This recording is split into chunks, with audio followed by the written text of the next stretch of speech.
Have you ever felt lost, cut off from everything that once mattered? In today's video, we'll explore the journey of the prodigal son, a parable of Jesus, seen in a way you've never seen it before. This young man seeks his own freedom, yet this leads him to estrangement from his loving father and the misfortune of choices that lead to ruin. This biblical story invites us to reflect on our own decisions and their impact on our lives.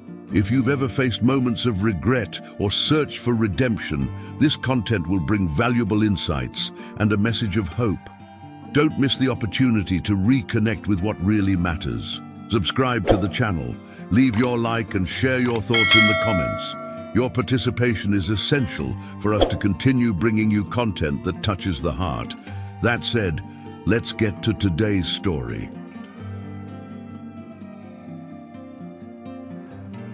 There was a wealthy man who lived in peace with his two sons on a prosperous farm.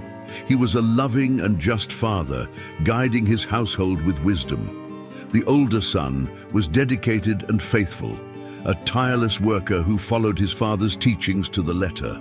The younger son, however, was restless and ambitious, always yearning for something beyond the quiet life of the farm. While the elder brother found satisfaction in daily work, the younger son felt stifled by the stability. One afternoon, the younger son approached his father with an expression that combined determination and anxiety. Without hesitation, he said, "Father, I want you to give me the share of the inheritance that belongs to me." The request fell like a heavy weight on the father's heart. It was as if the son was wishing him dead. A heavy silence filled the room. The older brother, standing nearby, frowned in disapproval but remained silent. The father, though deeply saddened, looked into the eyes of his younger son and, after a moment of reflection, responded calmly, "So it shall be." In the days that followed, the father divided his property, giving the younger son his share. Without delay, the younger son sold everything he received. He turned land, livestock, and possessions into cash, preparing to leave. There was no farewell celebration, only looks of concern and disappointment. The day of his departure was somber. The father stood at the door, his eyes brimming with tears, as he watched his son walk down the winding path that led beyond the fields of the farm. The older brother, watching from a distance, remained silent, suppressing his indignation. The younger son didn't look back even once, leaving with the conviction that he would find happiness and freedom far from his father's house. Silence reigned in the house for days after his departure. The father, though he said nothing, seemed to age more with each passing morning, his eyes often fixed on the road. The older brother buried himself deeper in work, carrying the weight of disappointment and resentment. Meanwhile, the younger son journeyed forward, filled with expectations. In his mind, he envisioned a future full of adventures and pleasures, far from the responsibilities and constraints he had once known. The idea of living by his own will excited him, and he believed nothing could stop him from achieving what he desired. With his pockets full and his heart bursting with euphoria, the younger son arrived in a distant land. The place was vibrant, with bustling markets, music in the streets, and lights that shone late into the night. He felt as though he had finally found the freedom he had longed for. Soon, he began to spend his inheritance. His coins were used to acquire the finest things, luxurious clothing, extravagant meals, and an endless flow of drinks. He surrounded himself with people who flattered him, drawn by the sound of the coins he distributed generously. At the parties he hosted, he was the center of attention, celebrated and admired. At first, this new life felt like a dream come true. He felt more alive than ever, believing he had left behind the monotony of the farm to live a life worthy of celebration. However, his wealth began to dwindle faster than he had anticipated. One night, as he opened his coin purse, he realized it was almost empty. The weight of reality began to seep into his mind. He tried to ignore this fact, continuing to live as he had before, but the purveyors of luxury and the friends who surrounded him started to drift away. He was no longer seen as a generous host, but as a man who had nothing left to offer. Shortly after, a severe famine struck the land. The scarcity made even those who were stable struggle to survive. The younger son, without resources or friends to help him, found himself alone.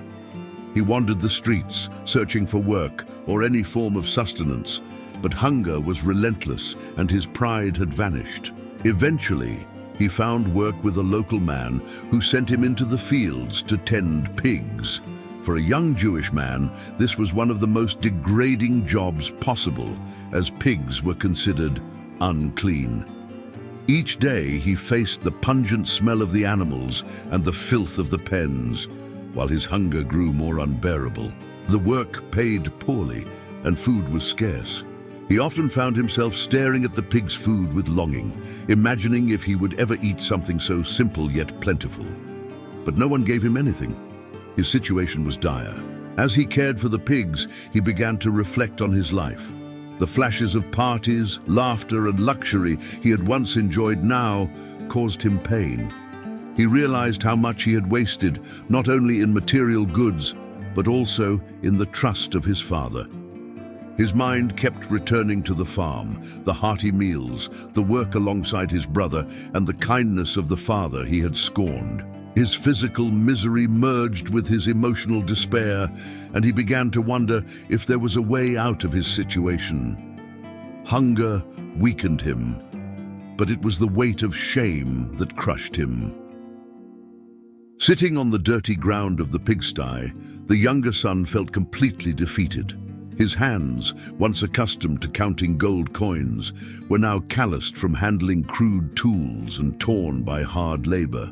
His body was thin, and his sunken, lifeless eyes revealed the depth of his hunger and suffering. Day after day, he woke to the same harsh reality. The heavy air of the pigsty and the sound of pigs eating were his only surroundings. There was no one who cared for him or offered him any comfort. He even wished the pig's food could be his, but even that was beyond his reach. It was in this state of complete misery that he began to reflect on the mistakes that had brought him to this point. He clearly remembered the parties and laughter that had now become empty echoes. The freedom he had once sought now seemed like a cruel joke. In his mind, images of his father's house appeared like mirages. The plentiful table, the workers well fed and treated with dignity, the warmth of a home he had abandoned. How many of my father's hired workers have more than enough bread, and here I am dying of hunger, he murmured to himself, the words faltering as his dry throat barely allowed him to speak. Tears began to stream down his dirty face as shame consumed him. He knew he had wasted everything his father had built through hard work. He recalled the moment he left the farm, full of arrogance, without looking back. Now there was nothing left but his humiliation and regret. With each passing day, his determination to change grew. He rehearsed in his mind what he would say to his father. I will get up and go to my father. I will say to him, Father, I have sinned against heaven and against you. I am no longer worthy to be called your son. Treat me as one of your hired workers. It was a simple plan, but carried immense emotional weight. He knew that returning home would be an act of complete humiliation. The younger son was ready to be treated as a servant, with no rights or privileges, just for a chance to survive and be close to the one he once loved. Despite the shame, he knew he had no other option. Hunger and despair were stronger than his pride. Deep within his soul, there was a faint hope that his father might at least accept him as a worker.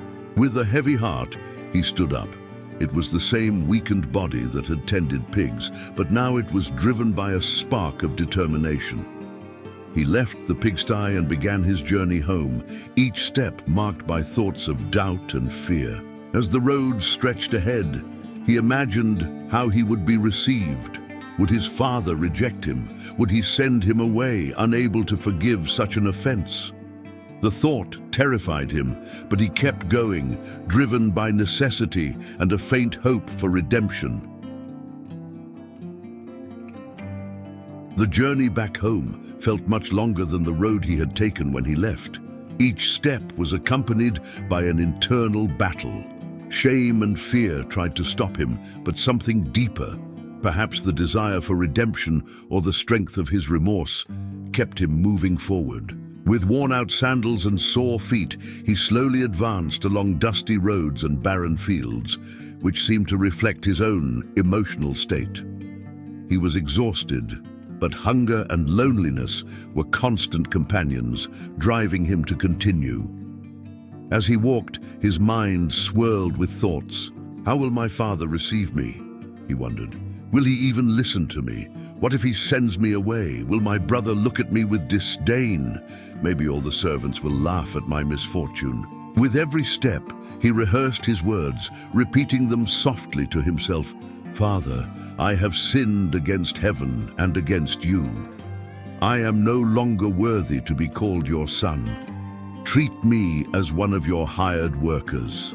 The phrase seemed like a simple request, but to him it was a devastating confession. Each time he said it, he felt the weight of his humiliation. He knew that relinquishing his position as a son meant fully acknowledging his failure, but he was willing to do it.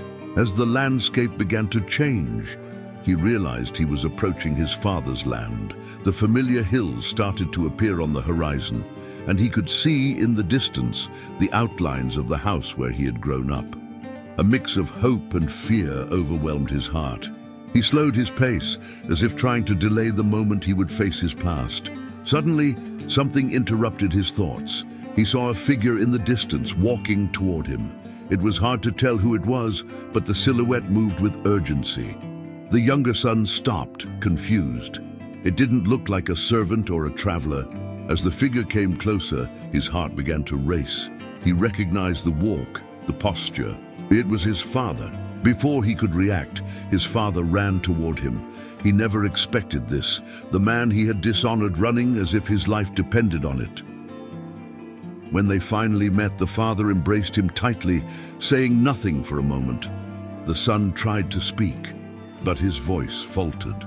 Finally, he managed to stammer, "Father, I have sinned against heaven and against you. I am no longer worthy to be called your son." But the father didn't seem to hear. He held his son's face in his hands, tears streaming down his cheeks. There were no signs of reproach or anger, only joy and love. "Quick!" the father shouted to the servants who were approaching in the distance. "Bring the best robe and put it on him. Put a ring on his finger and sandals on his feet. Kill the fattened calf. Let's have a feast, because this son of mine was dead and is alive again. He was lost and is found." The younger son was stunned. He never expected to be received with such grace. As the servants ran to carry out the orders, he felt the weight of his guilt begin to lift. The younger son could barely comprehend what was happening. In an instant, he had gone from a journey filled with uncertainties to the warm embrace of his father. The love he encountered upon his return felt almost unreal, so vast and unconditional that he felt small before the goodness he did not deserve. The servants quickly arrived with the father's orders. One brought a clean, elegant robe, which was draped over the son's shoulders. Another held a golden ring, which was placed on his finger, a clear symbol that his position as a member of the family had been restored. Finally, someone brought sandals for his feet, separating him from barefoot slaves and reaffirming his dignity. As all this was happening, the son, still in shock, tried to speak again. "Father, I don't deserve this. I only wanted to be treated as one of your servants." But the father simply smiled and placed a firm hand on his son's shoulder. "My son, you have returned to me. That is all that matters." The servants were already bustling. The father had ordered the fattest calf on the farm to be slaughtered and prepared for a grand celebration. News of the son's return quickly spread across the property. Workers and neighbors began to arrive, drawn by the music and the smell of food being prepared. As the banquet was being arranged, the son watched everything with a mixture of joy and disbelief. It was hard to believe that, after all he had done, he was still being treated with such honor and love. He thought about the fattened calf, the most valuable one on the farm, being reserved for this occasion. That animal should have been used for a special celebration or an important guest, not for a son who had squandered everything. But the father continued to smile, embracing him at every moment as if to ensure he was truly there. The son felt something change within him. The shame he had carried since deciding to return home began to dissolve. He realized he was not just a servant accepted out of pity. He was a beloved son, someone his father had never stopped waiting for. During the feast, the father stood and announced to everyone, "Let us rejoice. This son of mine was dead and is alive again. He was lost and has been found." The hall echoed with applause and shouts of joy. The music grew louder and people began to dance. The younger son, sitting beside his father, felt a warmth in his heart that he hadn't felt since long before he left. For the first time in a long while, he felt at home. However, as the night went on, the older son still had not appeared. He was out in the field, working as he did every day. When he heard the sound of music and learned about the banquet, something began to stir within him. The older son was in the field, supervising the workers, as he did every day. He hadn't noticed the arrival of visitors to the property, nor had he heard about any celebration. However, as the afternoon wore on, the sound of music and laughter began to reach his ears. Intrigued, he called over one of the servants who was hurrying by. "What's going on? Why is there music and a party?" The servant replied enthusiastically, "Your brother has returned, and your father has ordered a feast with the fattest calf to celebrate his return." Those words hit him like a blow. He froze for a moment, trying to process what he had just heard. The brother who had abandoned the family and squandered his inheritance was now being welcomed with music and a feast. His heart hardened with indignation. He felt betrayed after all the years he had served his father faithfully, never leaving his side or disobeying him. He refused to enter the house. He stayed outside, his face tense and his fists clenched. His mind was filled with bitter thoughts. "I work every day, do everything right, and I've never even received a young goat to celebrate with my friends. But he who wasted everything comes back and gets the best feast on the farm." News of his absence reached the father, who immediately left the party to speak with him. When he saw his son, the father approached with a concerned look. "Son, come, join us and celebrate." But the older son replied harshly, "Look how many years I've worked for you. I've never disobeyed any of your commands, and what have I received? Not even a young goat to celebrate with my friends. But when this son of yours comes back, after wasting everything on sin, you kill the fattest calf for him." The father was silent for a moment, observing the pain and resentment in his older son's eyes. Then, with the same tenderness he had shown to the younger son, he responded, "Son, you have always been with me. Everything I have is yours. But today, we must celebrate and be glad, because this brother of yours was dead and is alive again. He was lost and has been found."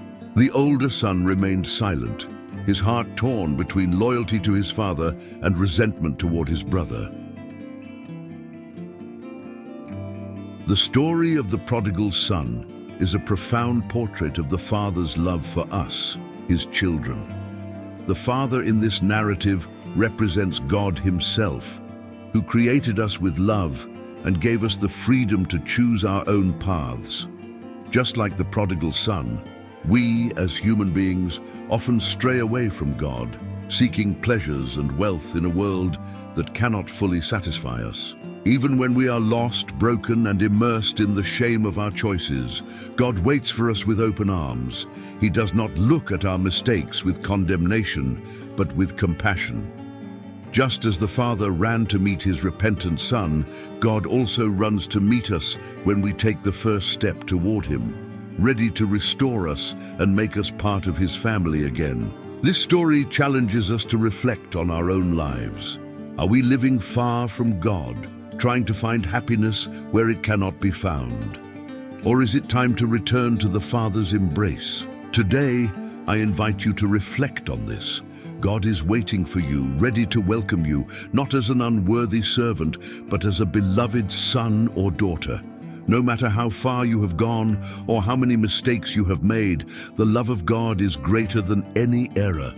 Repent, return to Him, and experience the joy of forgiveness and communion. Leave your reflections on this story in the comments and share how it spoke to your heart. We want to hear your voice and walk together on this journey of faith and reconciliation.